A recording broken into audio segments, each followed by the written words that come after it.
Oh, okay. Easy. Um, Perfect. Yeah, I titled this talk the D/colonial fractals of ecosomatic dance, which I hope will kind of become clear as I move along. But it is, yeah, it's an invitation for discussion, really. I was thinking about how to begin this short presentation, and I thought it would be best to kind of start with a little bit of a definition of ecosomatics, because I will be discussing this kind of emergent field of ecosomatics. And there are a lot of ways that one could define it, but this definition was given to me a couple of weeks ago by dance practitioner and scholar Polly Hudson. She calls it any activity that is of the mind-body ecology. So interconnected and in a non-hierarchical way, but just in as a whole.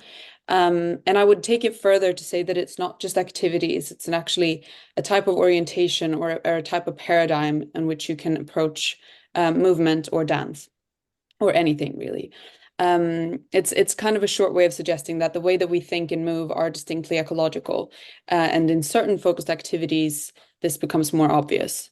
And dance scholar Daniel Igbin B. Coleman says that this practice asks us to live sensitively in our bodies and acknowledge their porosity, precarity, resilience, and shifting strength and sensibility, which I think are really important in a context of decolonization. Um, so Indigenous dance scholar Tria Blue Wakpa writes really well about this, and she writes that when a new field like ecosomatics emerges in the modern colonial academy, it can problematically further settler capitalism by obscuring native peoples' practices and sovereignties. And this is partly why I'm doing this research, this PhD project. And it's also kind of a line that I'm treading right now and wish to bring into conversation today. Um, so in previous research, I've looked at retrospective kind of studies of people that have gone through some type of ecosomatic education, where I kind of define that as an education where somatic practices are contextualized within ecological awareness. Um, and and kind of at the end of that research that I did, I kind of reached this point where I found a really great need to address the kind of colonial capitalist dimensions of that practice and the way that research was being done on ecosomatics. Um, so so my current research is trying to map the development of what is referred to as the ecosomatics field in the UK. It is beyond the UK, but I have to limit my scope in some way. And this is in an attempt to kind of render visible the different cultural traditions and movement modalities and cosmologies and philosophies and theories that inform and shape how ecosomatics is practiced and understood here. Um, so I call these the decolonial fractals of ecosomatic dance because there's so many diverse and syncretic strands that are shaping what is understood and practiced as ecosomatics in the UK. Um, they're not only carrying decolonial possibilities, but also kind of risk further colonization through material discursive practices within and outside of academia, because the ecosomatic paradigm kind of challenges these Cartesian assumptions and divisions between mind and body and land. But that doesn't make it uncomplicated to try to map these things, because this involves tracing influences from all over the world and through time. So just to give an idea, I've put some of them here, and it's by no means comprehensive of what I'm finding is influencing ecosomatics, but we have another talk on Butoh later in this panel. Also contemporary site-specific dance, but European-derived methods like Klein methods and Alexander technique, but all over the world we have shiatsu, rongo maori, also shamanic traditions from the Shipibo Kunibo, Andean cosmologies and cosmovisions. It's really such a mix of different legacies and heritage that is coming together, and some of it has emerged and been developed in Europe and the US, but really an overwhelming amount is distinctly non-Western. So there's lots of challenges with this work, and my two kind of main concerns right now for this talk is that I would like to kind of discuss how we might approach decolonizing dance and movement education through a type of destructuring or removing from these dichotomies, whilst also kind of situating and anchoring our practice culturally and ecologically.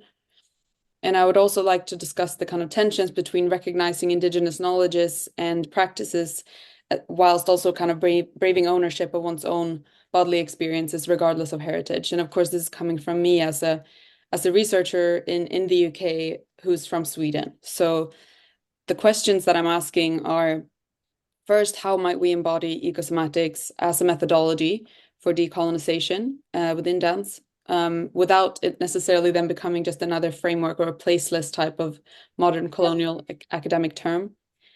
And second, how do we recognize and give credit to Indigenous practices and onto epistemologies and worldviews, whilst also trusting the lived experience of intuitively kind of evolved bodily stories of non-Indigenous people when they kind of happen at the same time?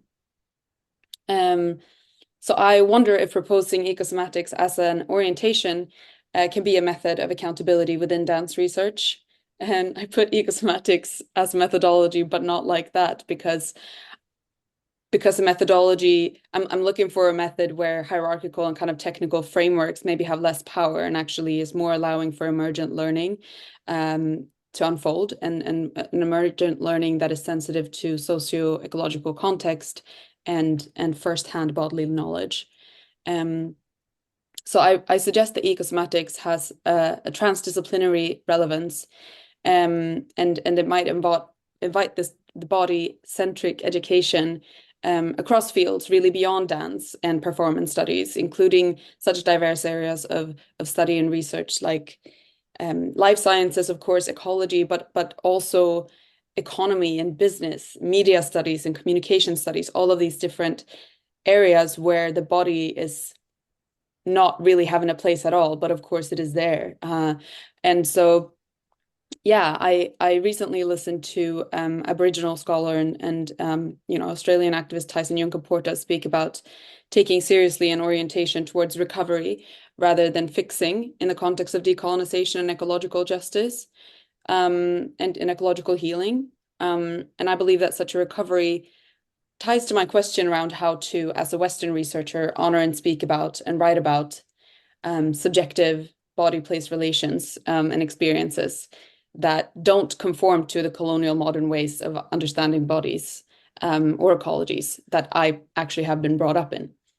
So at my kind of the complexity comes out, and I often lack the language as well, especially in the English language, to do this, to kind of interpret and speak about and write about my experiences and my practice without referring to traditional ecological knowledge or Indigenous practices in a very kind of broad way, which is not unproblematic.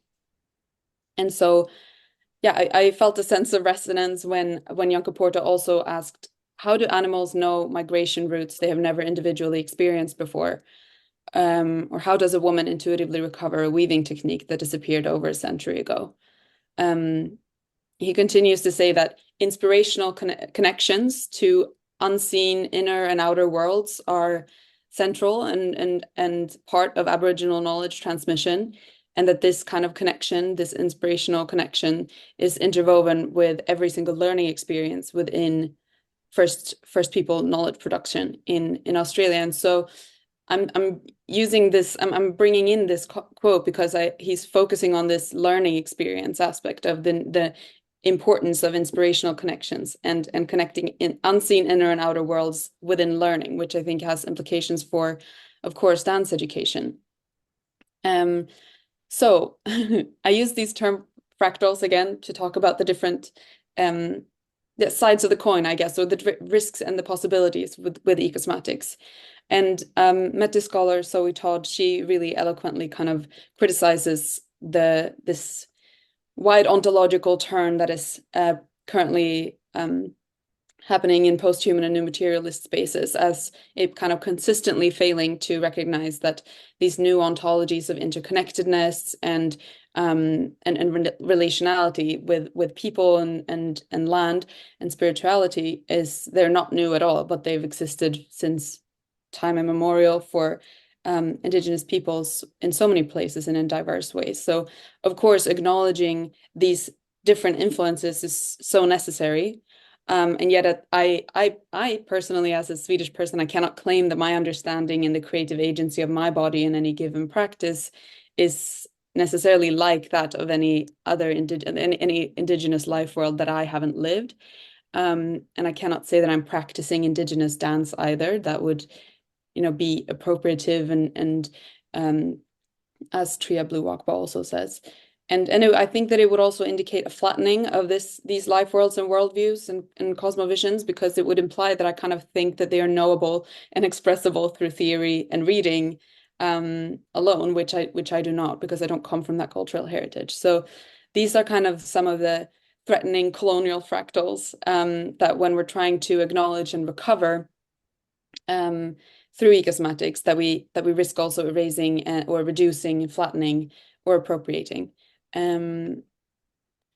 However, I do believe that the recovery of an ecological worldview through coming back to the body and through ecosomatic movement is really, really possible for bodies of everyone, but crucially for settlers and modern colonial descendants, and that this offers kind of a way to retrieve the study and practice of dance and the intelligence of the body from structures of colonial capitalism.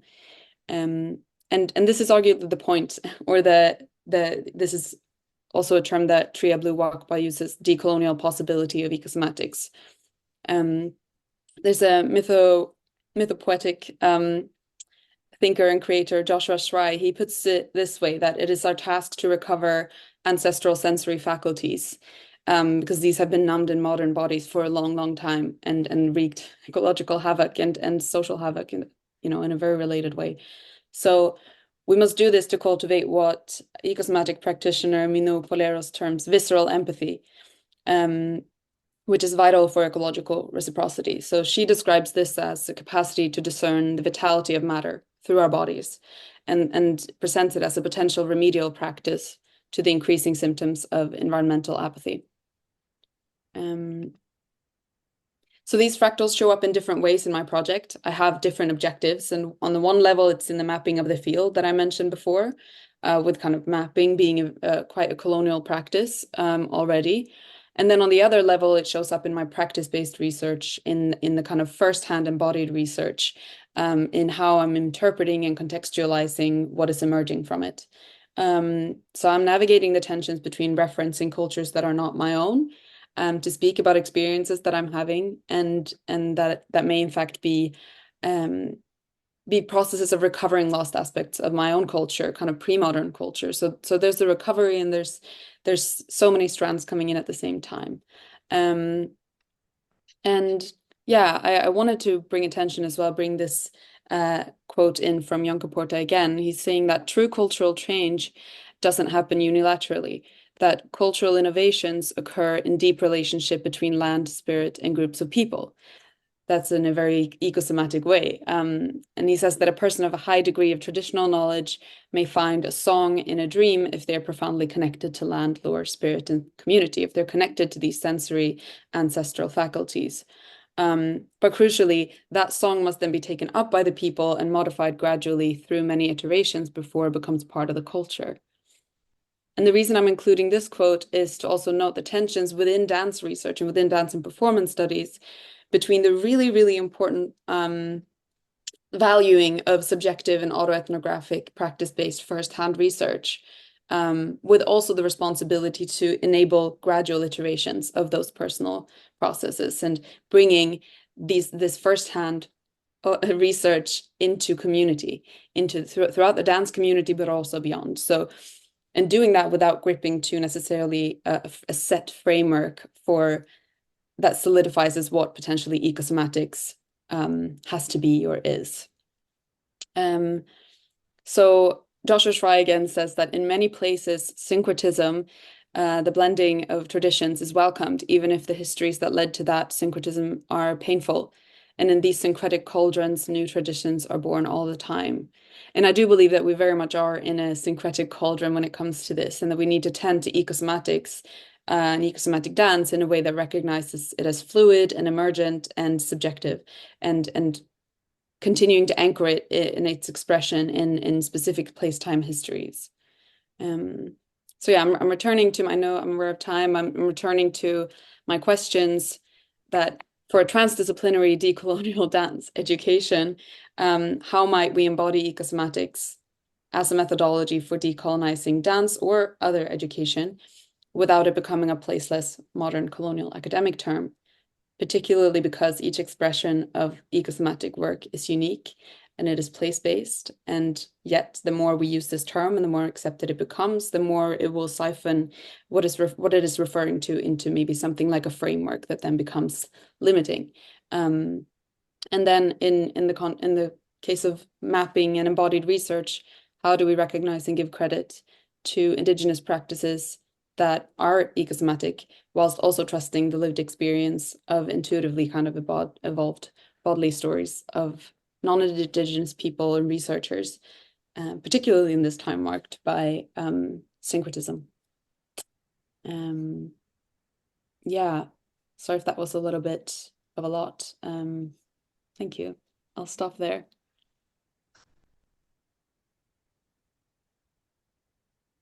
It was indeed a lot, and it was also great. So there's no reason why those two things can't take place in the same space. So thank you so much for your presentation. And we will shortly come back to you um, when we bring back around to our discussion. Uh, so next up, we have Chan Chai-Fan Elspeth, who is presenting How Does Butoh Give Rise to Decolonized Embodiment through a Ruptured Ontological Hierarchy? Um, Hi, everyone. Um, Thanks for having me today, and thanks everyone for joining this conference. I'm Elspeth, originally from Hong Kong, and I'm now based in London. So, please don't be overwhelmed by this content page. Basically, I will unfold how the corporeality of Butoh is underpinned by the process ontology and the relational ontology in creating ruptures to address to the theme of decolonization. I will also introduce the notions of pluriverse and agential realism in relation to Butoh. So let's define some keywords here. As on the left, decolonization concerns borders and antagonism. It is a non-dichotomic and rhizomatic delinking process. Embodiment is how we use the body to understand the world, going against the Cartesian dualism on body-mind separation. We tend to believe that we are the bodies instead of we have the bodies. And double sensation means to touch and being touched at the same time. Rupture is the narrative against the predominant view of one world. And ontological hierarchy is the structured arrangement of the entities or concept based on the philosophy of existence. And on the right, it's how Butoh responds to these motifs. Butoh originates as hybridity, which is inspired by surrealism and German expressionism in the post-World War II Japan, in search of its unique aesthetics. It is about the exploration in the realm of consciousness through antagonism. It is not fixated on specific imageries, but on multiple forms. I will later share about how Butoh is a processual corporeality in achieving the ruptures, and also how is it an ontological exploration of existence in challenging the hierarchy. Why Butoh is a processual corporeality as an ontological rupture. One of the founders, Tatsumi Hijikata, said that Butoh begins with abandonment of self. So Butoh's corporeality is a reconfiguration of human body in its surrealist form. It is a continual metamorphosis of non-human metaphorical images. Its style is absurd and grotesque with the themes of disease, death, and existence. Hijikata also described it as an act of anatomical transformation. So it is about disorienting the body's referential point and also dispossessing the sovereignty of human forms. With the use of the peripheral vision, Butoh also diminishes the visual dominance and facilitates rhizomatic attunement in multiplicities. So because of Butoh's unique corporeality, the Japanese philosopher describes Butoh Soma as the plethora of nature and change. And scholar Sandra Frali mentioned that Butoh embraces the ethos of becoming, and it is a process aesthetic. So I would like to argue that Butoh is not a body in process, but a corporeal becoming that can be underpinned by the process ontology. So therefore, Butoh is a processual corporeality because by itself, it is a deferred state and that it never reached a definite or universal form. And also, it lays the foundation for a metamorphosis that leads to an ontological rupture. So after identifying Butoh as a processual corporeality, how shall we approach or embody the process? I would say it is through embodying the metaphorical images in Butoh Fu. Butoh Fu is the choreography notation based on Hijikata's teaching, whereas Butoh Kadan is Hijikata's direct disciple, Yukio Waguli's his own interpretation of the teaching. Butoh Kadan is not something absolute, but it serves as an inspiration to create new Butoh Fu. And the 7 worlds of Butoh that I'm going to show you in a bit includes the 88 chosen images by Waguli to explore the transition of different qualities of the bodily materials, which I would comprehend as the abstraction of flesh. So here are the 7 worlds of Butoh. They are the world of anatomy, world of burned bridges, war, birds and bees, flower, neurology ward, and abyss.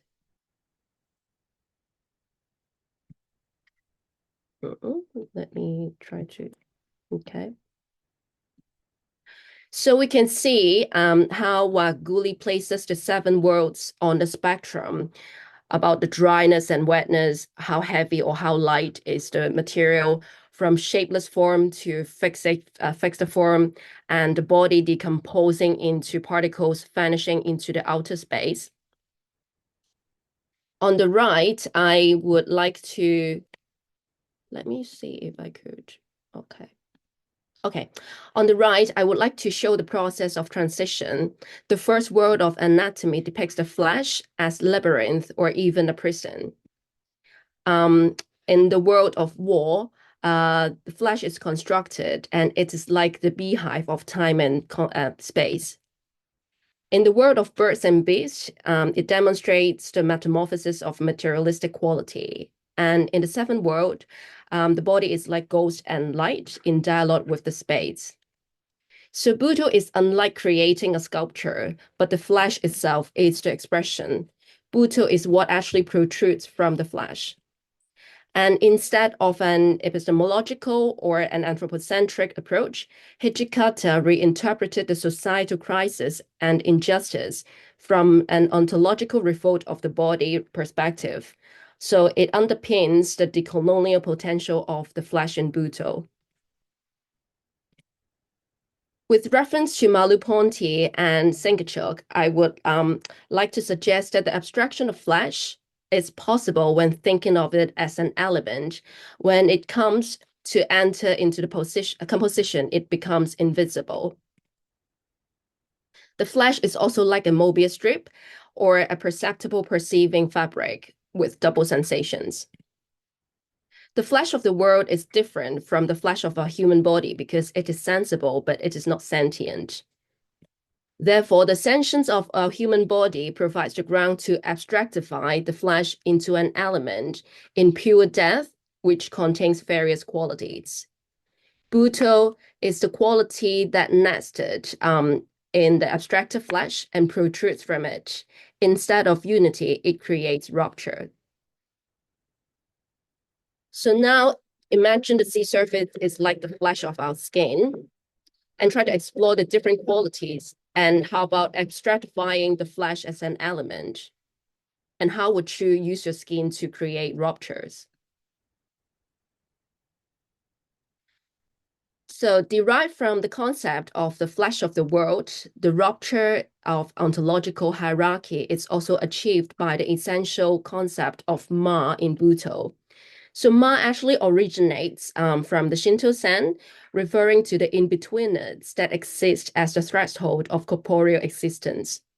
It floats an embodied and liminal senses, so it creates a connective and empathetic sense of oneself and other itself. The background photo is a famous Butoh dancer, Min Tanaka, who declares that I don't dance the place, I am the place.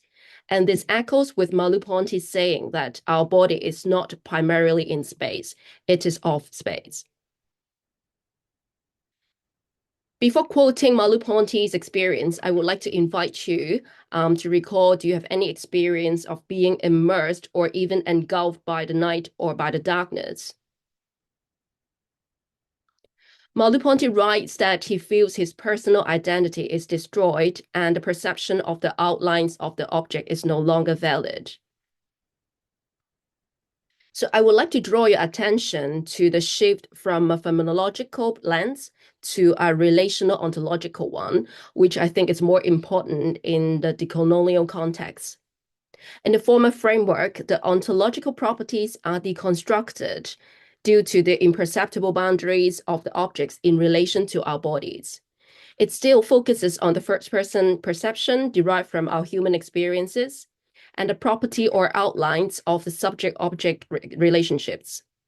Whereas the latter lens, the relational ontology, it gives primacy to the relation between entities. It sees such relations are ontologically more fundamental than the individual entities. So it sees all entities are constitutive of others. So when the example of the flesh and night, this kind of experience is placed in the context of Butoh, I would recall what Hijikata said that Butoh is the abandonment or destruction of self. Butoh is also about the split into two states, which is being possessed and being self-aware. Butoh scholar Bad writes that Butoh is an art, as an art form that the artists have to be invaded by the others. So it is a transformation where the dancers no longer know the difference between themselves and the others as well. Ma, as we earlier mentioned, creates an empathetic sense of oneself and other as self through the intensely interrelated and multiple human and non-human elements. Now, I would like to introduce the concept of pluriverse, which centers upon relational ontology. It is inspired by the Zapatista grassroots uprising in Chiapas, envisioning a world in which many worlds fit in. It is a ruptured narrative, subverting the notions of the universe. It is not a multiple perspective of one world, but recognizing many ontologies, multiple realities, including the more than human worlds. It is against the idea of separation or dichotomies, and antagonism is a key to the equilibrium. It is also a decolonial approach by acknowledging the multiplicity of the distinct yet interconnected worlds, without privileging one world over the other. It is also an alternative approach in reconfiguring the matrix and borders by the interchange between colonizing and decolonizing at the same time. So it sees reality as an intersubjective practices. The following video, a quick video, shows how I visualize pluriverse.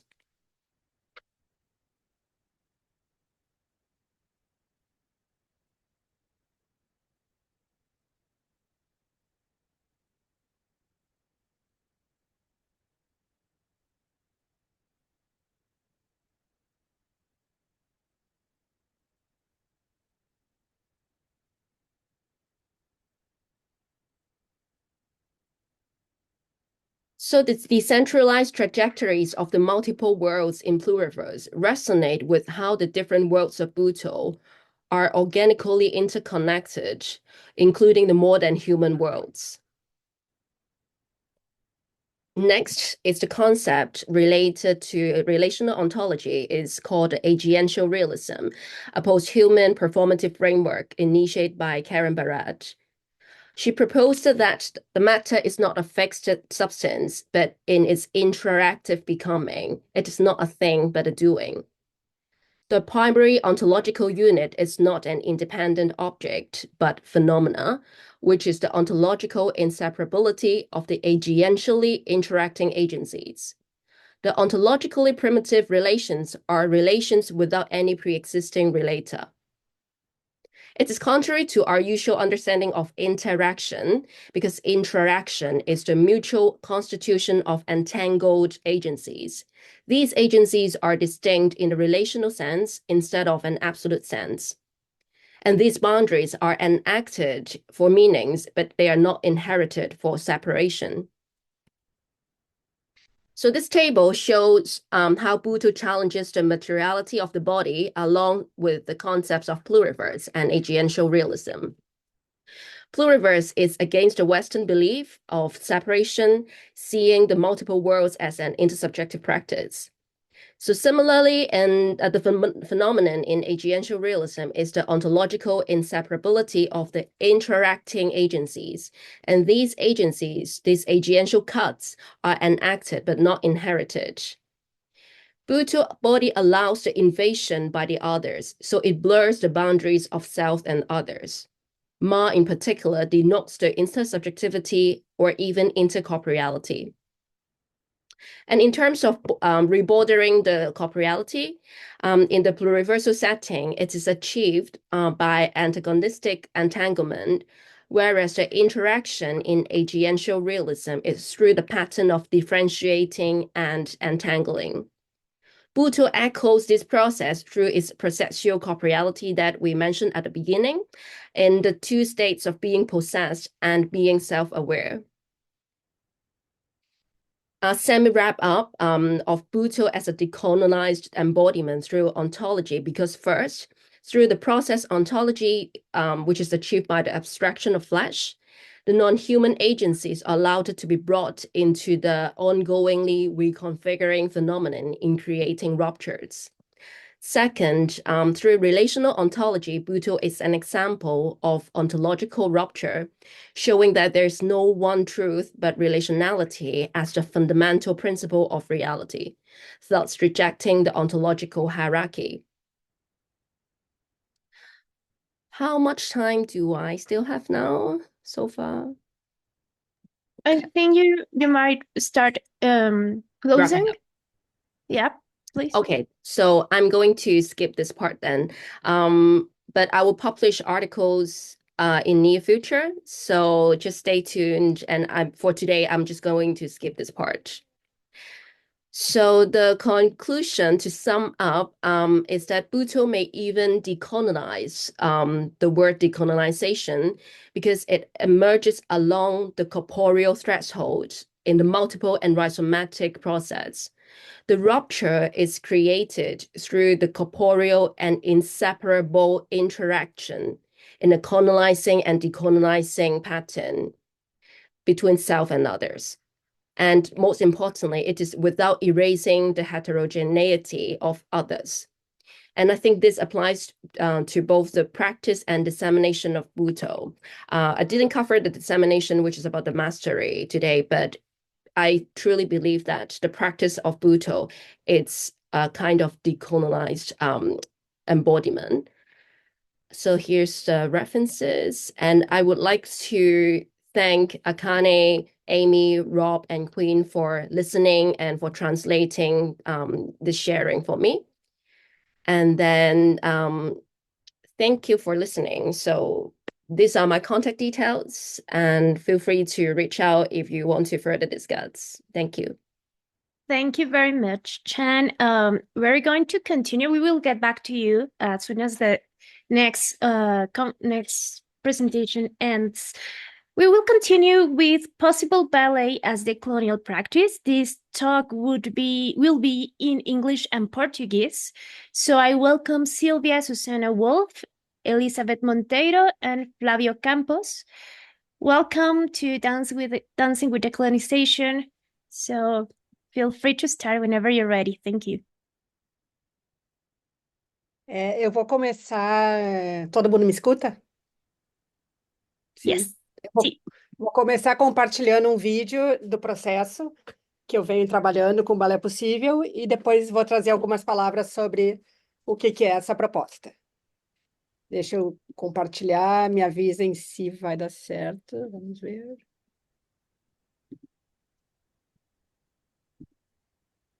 Vocês conseguem ver?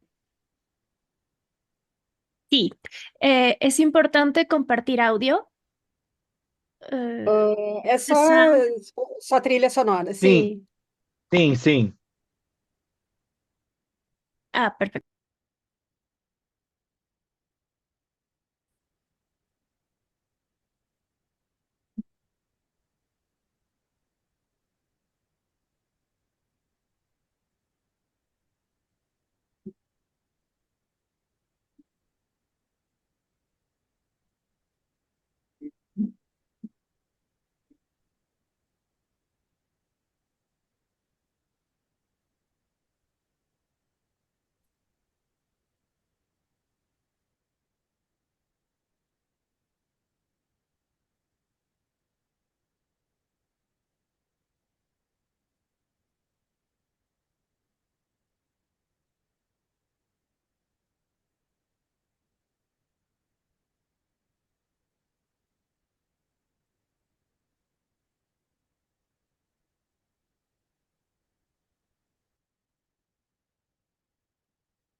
Bom, acho que eu consegui parar o compartilhamento. Vocês me escutam e me enxergam?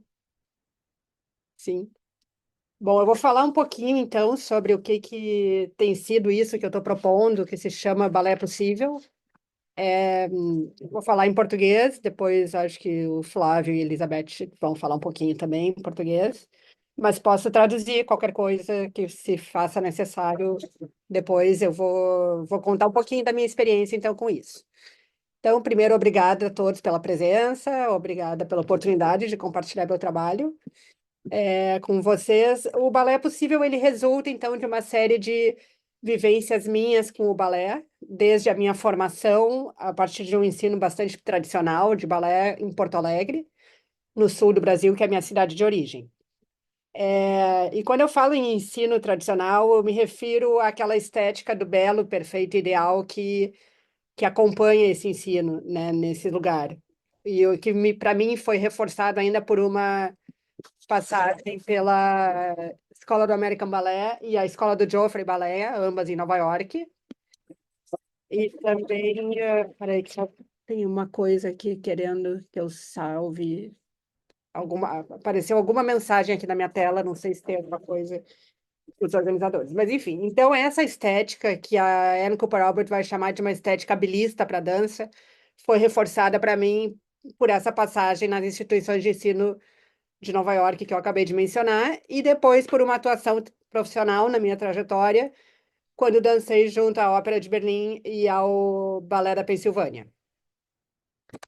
Eu vou ter uma primeira quebra nesse mundo encantado do balé, que eu chamo brincando, assim, quando eu chego no meu mestrado na Universidade de Nova York e me deparo, então, com um ensino flexibilizado, somático do balé, com outros corpos que podiam fazer balé, com uma diversidade maior de corpos e um outro ideal de beleza, né? Então, era como se existissem outros belos diferentes daqueles que eu tinha aprendido inicialmente. Depois disso, eu volto para o meu doutorado no Brasil, na Unicamp, e tive um acidente vascular cerebral que me colocou em situação de deficiência corporal, né, de deficiência física, e com isso, então, eu precisei rever todos os meus conceitos e valores relativos à dança. Eu entro em contato com os estudos da deficiência a partir disso, fiquei com todo o lado esquerdo do meu corpo paralisado, e precisei, então, abarcar na minha pesquisa mais essa questão de corpo, né?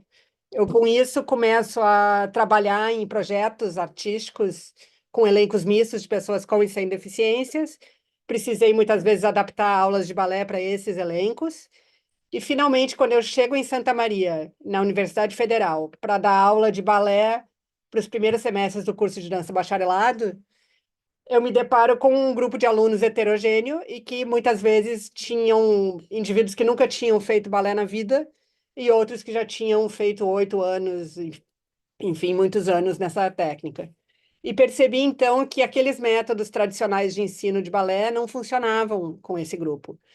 E eu precisava usar aquilo que eu tinha experienciado com elencos mistos, de pessoas com e sem deficiências, para conseguir dar aula para esse grupo, né? Então, eu estava muito mais instrumentalizada pela minha experiência com a deficiência do que com o ensino tradicional de balé. Foi justamente numa aluna do primeiro semestre do curso de dança bacharelado que surgiu o nome Balé Possível, que é isso que eu venho propondo. A Letícia Nascimento Gomes, que é o nome dessa aluna, se referia às aulas de balé dos primeiros semestres como umas aulas de um balé possível, por ser um balé flexibilizado, permeado pela somática, enfim. A partir disso, eu vou dizer para vocês então, um pouquinho do que é o balé possível. O balé possível é uma aula de improvisação a partir de princípios de movimento do balé e da estrutura da aula de balé. É uma ideia de que cada pessoa possa se aproximar dessa técnica a partir das suas possibilidades e dos seus interesses, através de uma tríade que eu chamo de tradução, adaptação e reinvenção de movimentos. No vídeo dá para ver alguns exemplos disso, por isso que eu trouxe o vídeo. Por exemplo, a questão da verticalidade, o plié pode se dar na coluna, em vez de se dar nas pernas, a barra pode ser feita deitada, não precisa ser feita na vertical, né? Então, uma série de situações aí de adaptação, tradução ou reinvenção de movimentos, né? O que eu vejo como contribuições do Balé Possível, que está em andamento ainda em pesquisa, num pós-doutorado, com supervisão da professora Elisabete Monteiro, que está aqui conosco. E eu vejo uma contribuição, primeiro, para a gente pensar balé contemporâneo no ensino superior, né? Algo que eu vejo na literatura, em revisão de literatura, que vem preocupando muitas pessoas no mundo todo. Em segundo, uma contribuição para aquilo que a Farrugia Kriel e a Jules Nunes Jensen consideram, numa publicação de 2021, como balé contemporâneo, não enquanto um estilo de dança, mas enquanto um momento na história do balé em que a gente possa problematizar as dicotomias e os binarismos, né, e trazer uma nova proposta estética. Nesse sentido, então, é que eu venho para esse evento e lanço aqui a pergunta: para que a gente juntos possa pensar se balé possível pode ser considerado a partir de uma perspectiva decolonial. Nesse momento, então, eu quero abrir a palavra para o professor Flávio ou professora Elisabete, quem quiser começar para comentar um pouquinho alguma coisa que eu deixei de fora aí do processo. Obrigada, gente, fico à disposição, então. Eu não sei, eu penso que talvez o professor Flávio, eu depois falei mais no fim sobre a integração do pós-doutoramento, se concordarem. Flávio, não sei. Ok, obrigado. Então, para a gente aqui no Brasil, bom dia. Para vocês aí em outros lugares, boa tarde. Não sei se boa noite também, talvez. Enfim, obrigado pelas partilhas, obrigado pelo encontro. Gostei muito de ouvir também as falas anteriores que vão somando e criando um corpo, um outro corpo para nós todas aqui. Bem, eu vou tentar ser breve, mas para falar um pouco desse encontro, e aí para usar uma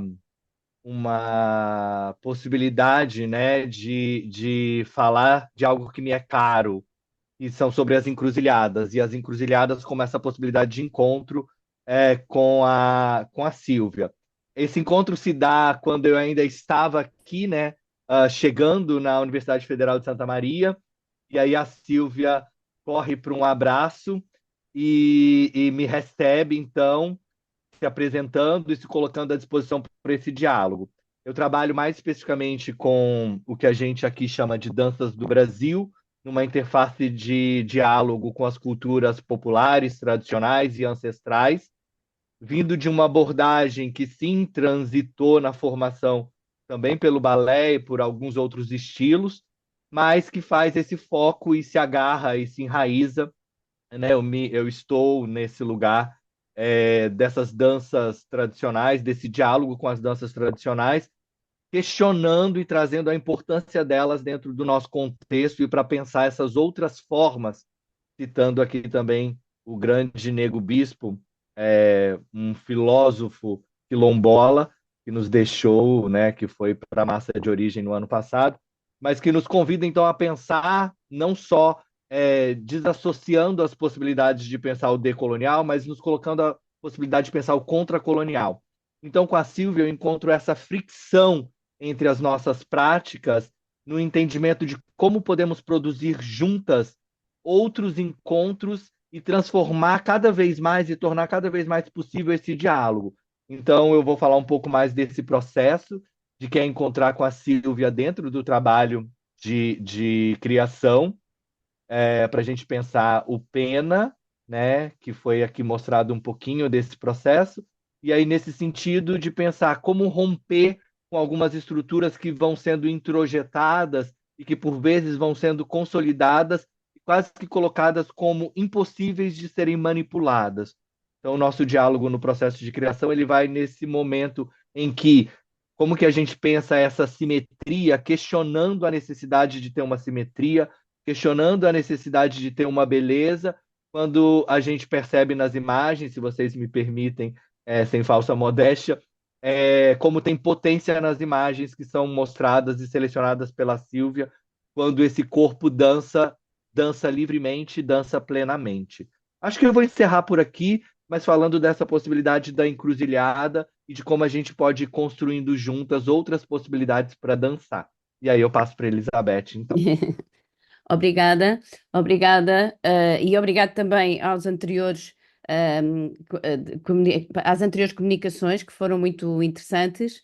E então eu vou só contribuir um pouco com a minha perspectiva enquanto abracei este pós-doutoramento.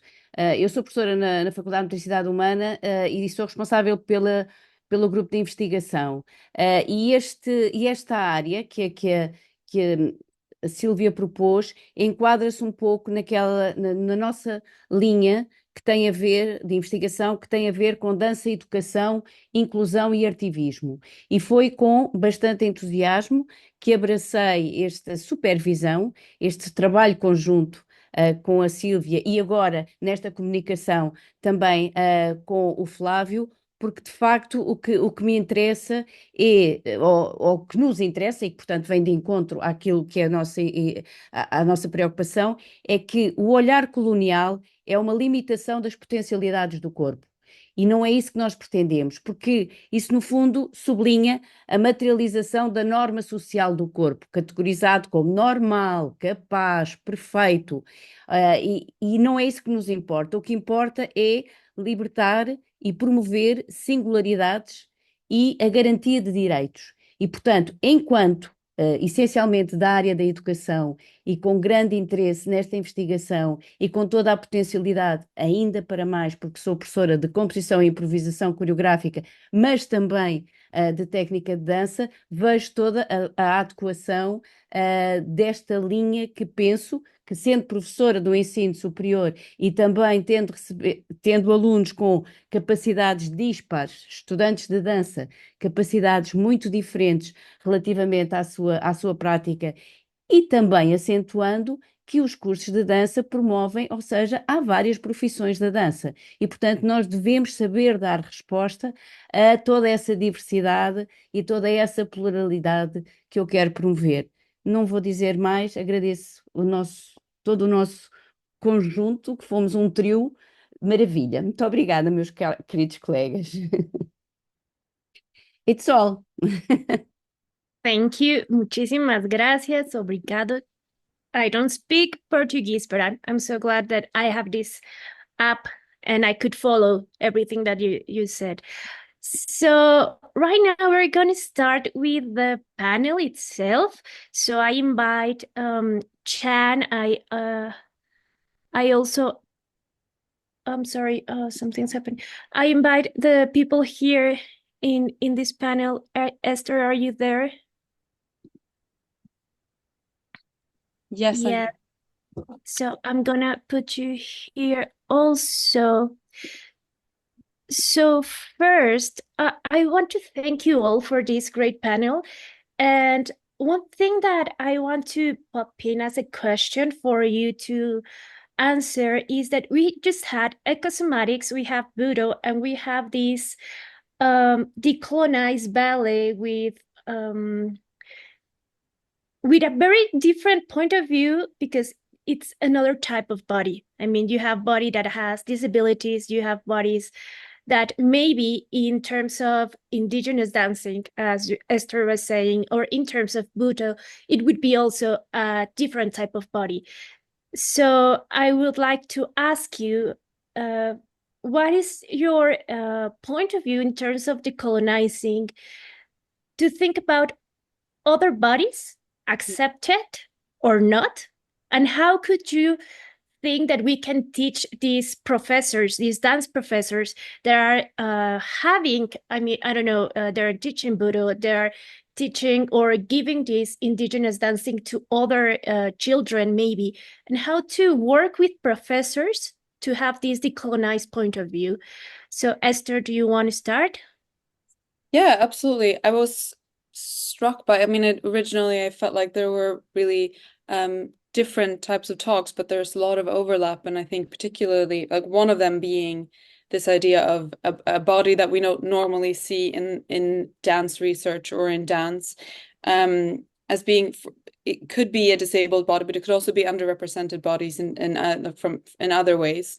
Ecosomatics, I think, what I'm thinking now is that Butoh and Ecosomatics in certain iterations, because it can also be very aestheticized, but one of the strengths about an ecosomatic orientation is that, again, it comes from the somatic, it comes from the intuitive and interconnected, so that it is opening up for this co-creation all the time, this awareness that what is moving in the dance that is being made is coming out of interaction, like Elspeth said, between what we perceive to be the body and the surrounding ecology, and of course social ecology as well, and political, ecology in the widest sense. And that struck me as well when listening to Silvia's talk about ballet and disability, and all three of these talks really, I would like to speak to the fact that they all present a possibility to disrupt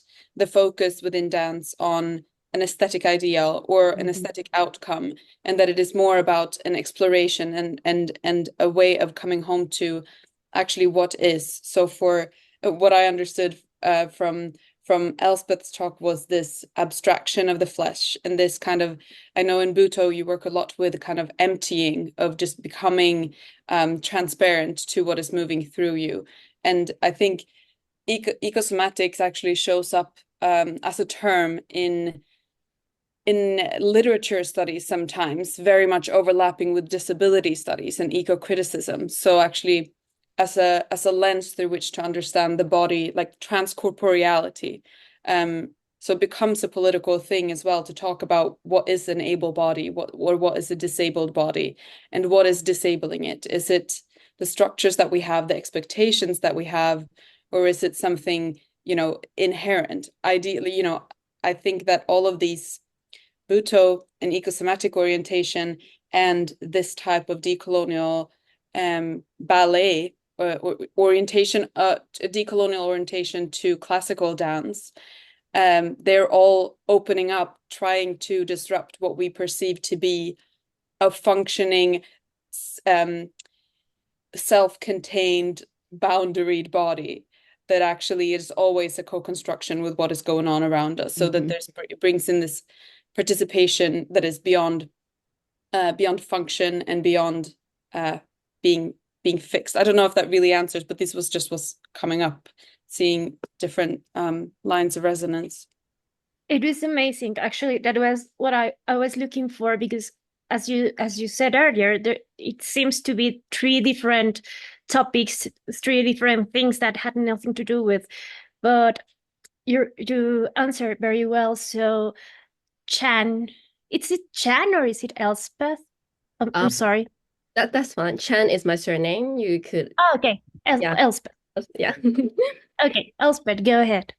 In answering your questions of like the different types of body, I would see like whether we are like able to do something or not able to do something is actually what is available.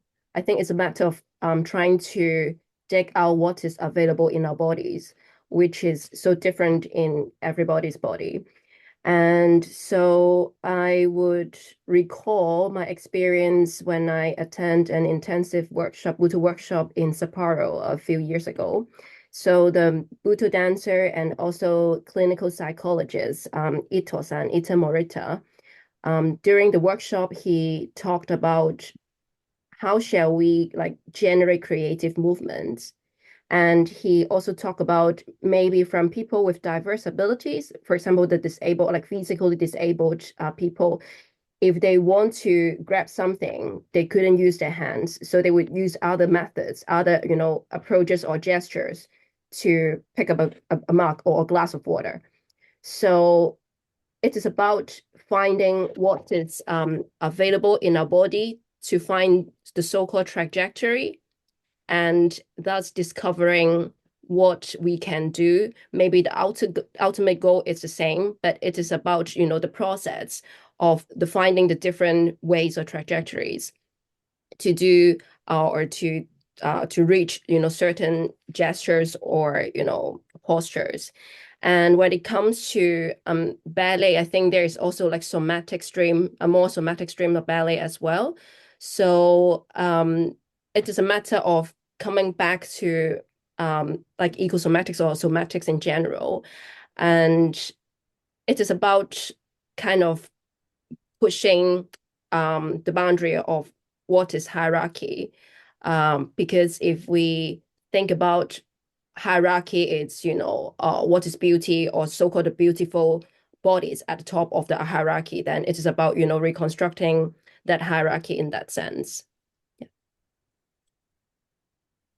Thank you, Elspeth. So, Silvia, Flavio, Elisa, please go ahead. If we want to start with Silvia, then Flavio, then Elisa, as you. Sure. Yeah, I agree with both Esther and Elspeth. But I would like to add that for me, the main cue to deal with things that are so drawn in stone, deep within our bodies and our minds. And I just realized I'm speaking in English. Flavio, is this okay? Should I translate? Okay, good. We have And also translation here. Hatsi, we can help in translation if you need. okay, great. And so I feel like practice is in the core of how we can deal with these mentalities and corporealities that are so ingrained within ourselves from early on, you know. So really, it's when I put myself out there in a video or on stage, and people have to do this exercise of doing and of looking at different bodies and different ways of doing. So for me, that's really the core, is the practice. Thank you, Silvia. Flavio, en portugués, si así deseas. Graças. Não, me sinto contemplado pela fala da Silvia. Acho que a gente pode seguir um pouco conversando e vamos adiante. Tô bem assim. Elisabete também. Okay, thank you. I agree what Silvia said, but and I want to add something that I think it's inside what she said, that it goes beyond what people can do. It's also a way of learning as active learning that we want to. It's not only about handicapped bodies. It's also how can each one can put her way of learning, a way or approach the issue, the way of approach dance. It's active learning, I think, as experiential learning. So it's practice, as Silvia said. So I agree. Thank you to everybody. Okay, we have time for questions. I don't know if inside the panel you have questions for each one of you. Esther, Elspeth, if you have questions for each other or for Silvia. Hay una pregunta en el chat. Yes. You have a question for Esther. It says, I find your study very much in sync with Lindsay's theory analysis of the term somatics in her 2022 DRJ article, What is the Name, and how she mentions that the term somatics gestures not only toward ecocentric scholarly habitus, but colonial history. It is necessary to keep using the term somatics that has served as a melting pot for so many indigenous movement practices? Or if decolonization is really the intention, how can we credit and name the practices that we perform teach? Yeah, it's such a good question, and it's one that I'm very much with all the time. I'm 1 year into my PhD, and this is the kind of title of it is to address ecosomatics, because that is the term that is being used. But I am consistently challenging the notion that this is a necessary term, like that some people argue that it is a problematic term for the reasons that you put out there, not just because somatics has a particular colonial history, also because it is jargony in a lot of ways, and also fashionable at the same time. So it easily becomes distilled and becomes something that it's not.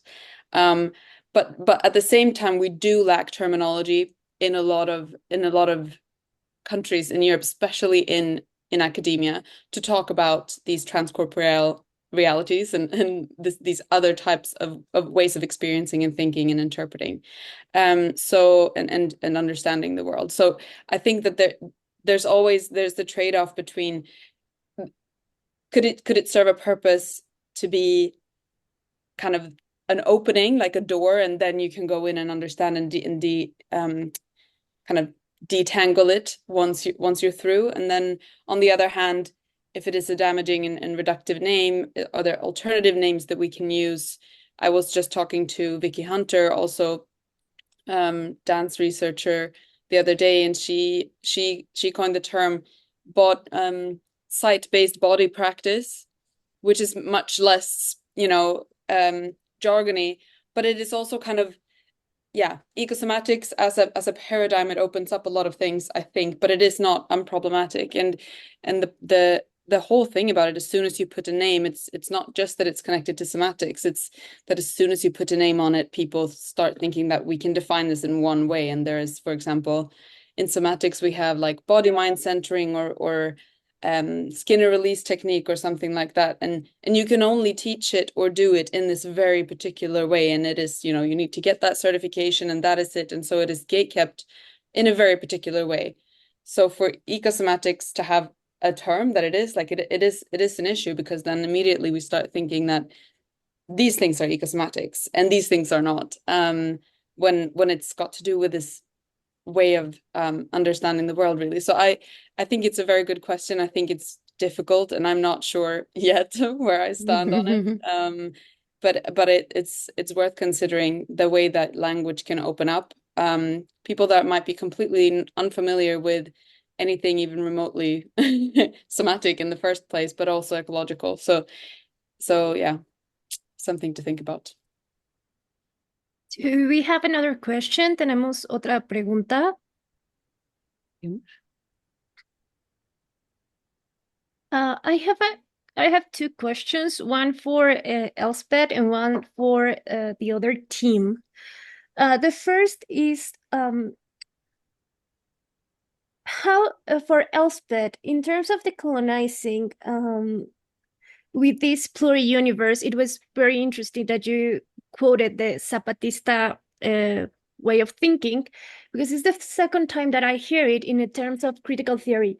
So how can you think we should change this way of researching from a decolonizing point of view? And I think it would be like embodiment in terms of images or representation. Is it from that point of view? This pluri-universe, does it has to do with representation? The thing is, pluriverse it's very accommodating. It is actually a model which is very accommodating to me. It allows, the coexistence in a lot of different ways. And what is more important is that the way it sees antagonism. So for example, if we talk like to talk about dance, I mean, put the context back into the dance sector, when we talk about certain gesture, or when we look at some images or certain notations, for example, and we would interpret that so differently. And it is also a matter of the verbal or written instruction, and also embodied experience as well. So I don't really have an answer yet, but the thing is, this pluriversal thinking provides the ground that how shall we actually integrate the different ways of sensing, seeing, embodying, as a way of decolonizing what dance is about or what notation is about. And it is also the part that I didn't cover is the decolonized mastery. Basically, it is about the two Butoh founders. They didn't write any notations. The Butoh Fu or Butoh Kadan is actually, what is disciple compiled together. And Butoh Fu is full of paintings, surrealist paintings and images, with the very scribbling notes by Hijikata. So it is not supposed to be easily understood in that way. And I think try to integrate pluriverse and Butoh, it's how shall we interpret the things, interpret notations, even if we have, a framework or, a notation. It is about how we see that differently, how we may find, antagonistic views when we look at the same notations or, the same methodology. And it is about how we understand how other people or where they come from in that way. And then we may create, something new, because even Butoh Fu it is supposed to be a notation. It is not, written in stone. It is supposed to inspire people to have their own Butoh Fu or new movement. So yeah, I hope I answer your questions in that way. Thank you, Elspeth. Yes. And before I read the other commentary in the chat, I would like to ask Silvia, Flavio, and Elisabete about. I'm sorry, I'm doing it in English. If you need translation, please let me know. About this decolonized ballet, you really touched me. I am a researcher of ballet and dance representation, but I've been really fond of these other bodies, of these disabled bodies, but also thinking about not visible disabilities, invisible disabilities. I mean, I myself have one, and I can't dance anymore like I used to, right? So one thing that I would like to ask again is how to work with dance teachers and to make them aware of these non-visible disabilities or visible disabilities and accepting other bodies inside these classrooms. I mean, it's been like the biggest problem that I've had. I'm also working next week with dance professors, and that's the big deal, how to make them aware that we have these other type of bodies.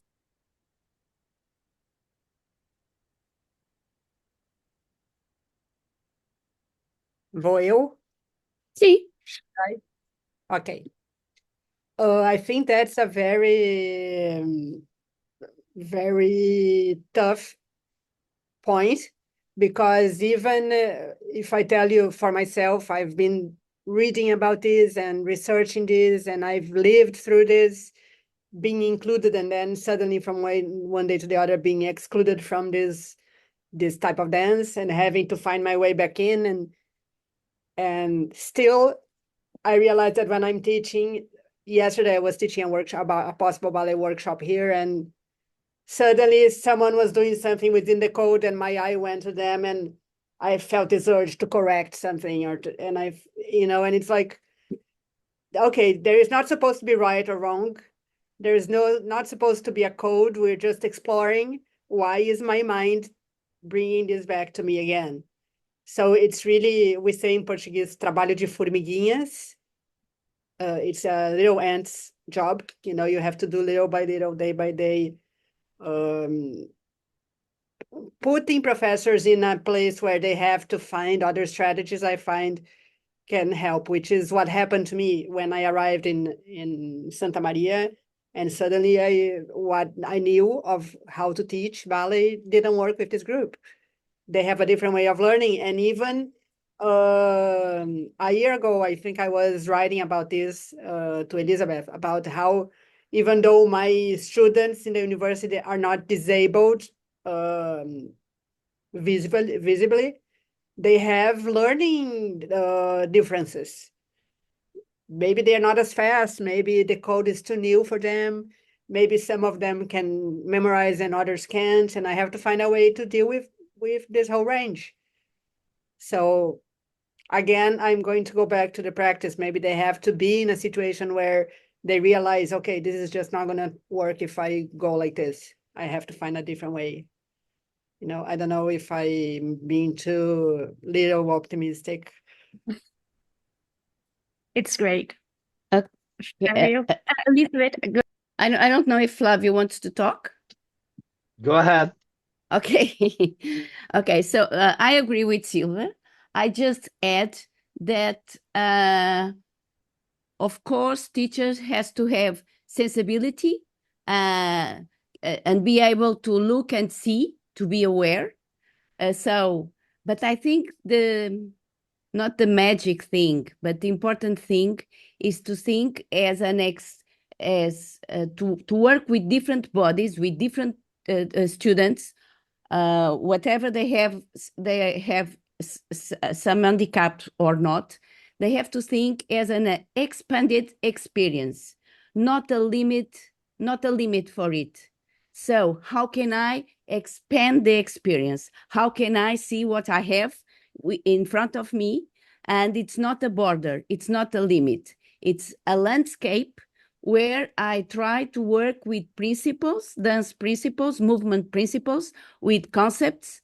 And so try to able them to work with several improvisation scores and how they discover the things, how they can discover what is to do a round jump, for example. What is a round jump?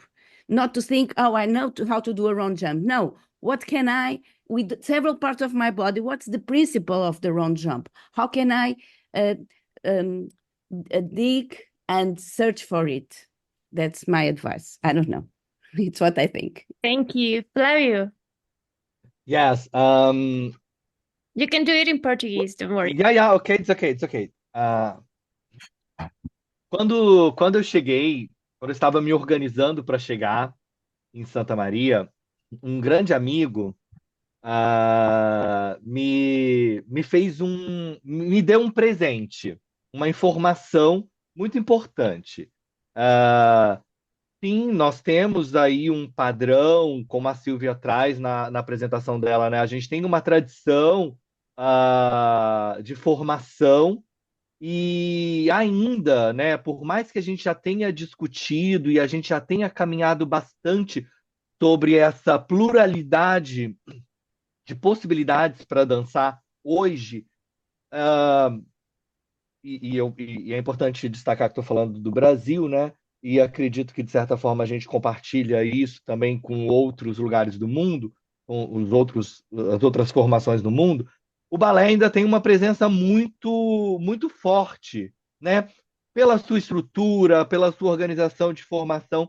Mas aí, esse amigo, o que eu quero ressaltar, esse amigo me traz a seguinte informação: existe um outro corpo, uma outra estrutura de corpo, do corpo das alunas e alunos do curso de graduação. E esse corpo fala de uma especificidade que estaria lotada dentro desse grande conceito de danças populares, que fala sobre o tradicionalismo gaúcho e que, de certa forma, é uma dança que é embasada em toda uma história, um mito de que a gente está dançando uma dança local, mas que, se a gente vai estudar a fundo, ela fala de uma dança de corte, de uma dança que estava nas cortes, nos impérios, né? Então, ela é bem desenhada como esses bailes da corte. E aí eu estou falando da corte portuguesa mais propriamente dita, mas que também traz consigo essa referência da colonização no Brasil, que também perdura até hoje, de certa forma, culturalmente falando, das referências das pessoas que aqui chegaram. E no sul do Brasil a gente tem uma referência muito forte da Alemanha, da Itália.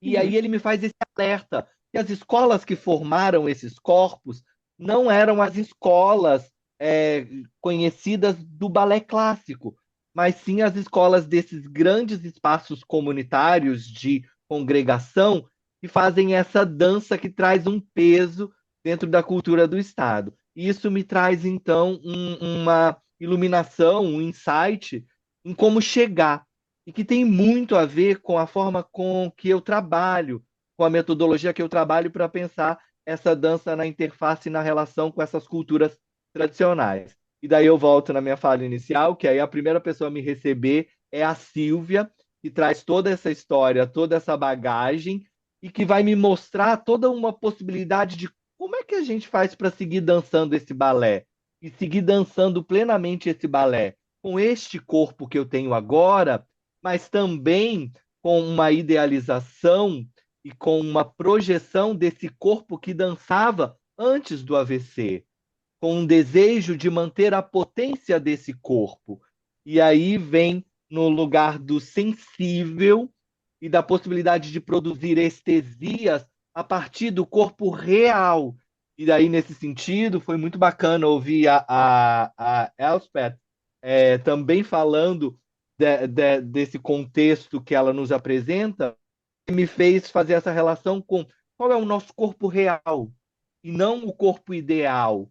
Não no sentido de um comodismo que vou estar estagnada naquela dinâmica do que eu tenho agora e aí não saio disso. Não é cômodo. é ao contrário, eu reconheço o meu corpo ideal, esse meu sonho, esse meu delírio, esse meu devaneio, que é uma palavra que aparece muito no processo de criação com a Silvia, mas eu lido e eu reconheço os meus limites, o que esse corpo pode produzir agora. E aí, só puxando para essa tônica mais específica também, que eu acho muito bacana a tua pergunta, Cícaro, ah, especificamente sobre e o que não está visível, né? E a Silvia traz esse relato dos experimentos nas oficinas das semanas anteriores, que é esses corpos não têm nenhuma deficiência visível, mas traz consigo todos esses outros aspectos contemporâneos, né, dessa geração que tem uma séria limitação, e a palavra é essa, me perdoem a franqueza, principalmente em relação ao que diz respeito ao imaginário. E uma coisa que eu trago muito, que eu falo muito para a Silvia nos processos também, a gente compartilha disso, vamos brincar, let's play like a child. Né? Vamos ser felizes e deixar que esse espírito que a gente às vezes aparta da nossa realidade, pensando numa coisa mais séria, mas tem ali uma potência. E daí o encontro também com a Elisabete, quando ela fala da composição e da improvisação, que é vamos brincar, vamos brincar. E aí eu quero só dar uma outra ponte, e acho importante também, Silvia, talvez, e eu vou te pedir para fazer isso, talvez só depois comentar sobre o que a palavra pena para a gente em português tem um peso e que não funciona o trocadilho em inglês, né? Porque feel sorry seria a tradução, mas para a gente a palavra pena também tem a ver com, eu não sei ao certo como pronuncia, pity, It's a pity. It's a pity. it's a pity, É, it's a It's a pity. pity. E para a gente funciona o trocadilho, mas para vocês, em inglês, pelo menos, não funciona. Mas deixo aí, obrigado pela escuta. Thank you, Flavio. Oh, posso go complementar? ahead. Só para complementar a questão do pena, pena é feather, né? Também a palavra pena significa a pena de um cisne ou a pena de um animal, um Shame, passarinho. Feather, feather. Oh, okay. yes. Okay. So pena means pity and also means feather in Portuguese. Okay. So I'm Thank you. working with this image of the swan and the image of pity of, oh, what a pity. You can't do this the same way you used to. That's sort of the tonic of the work. It has to do with a comment. Do I need to tell this? Conto, Flavio? See, please. Yeah, okay. I'll tell you the story. After my stroke, something happened. I was going to see a performance in a theater, and I met a friend who used to dance with me. She was my girlfriend from a long time ago, and she had not seen me after the stroke. So she saw me, and she said, "Oh, what a pity! You used to be so beautiful." And I was, and that gave me the idea for this. Yes, that gave me the idea for this work that is entitled Pity or Feather, because I used to dance the dying swan. So I'm referring to the swan as the image of beauty and what a pity, So yeah, that's the story of Pena. Thank you Okay. very much for sharing this, Silvia. Well, Sure. I think it's something that we can reflect on it, and we have to think about it and our imaginaries, our perceptions. So I don't know if we have time for one very quick question. And if we don't have, then we'll have 5 minutes break then we will continue with the next talk. Thank you very much, Esther, Elspeth, Silvia, Flavio, and Elisa. It was a great panel.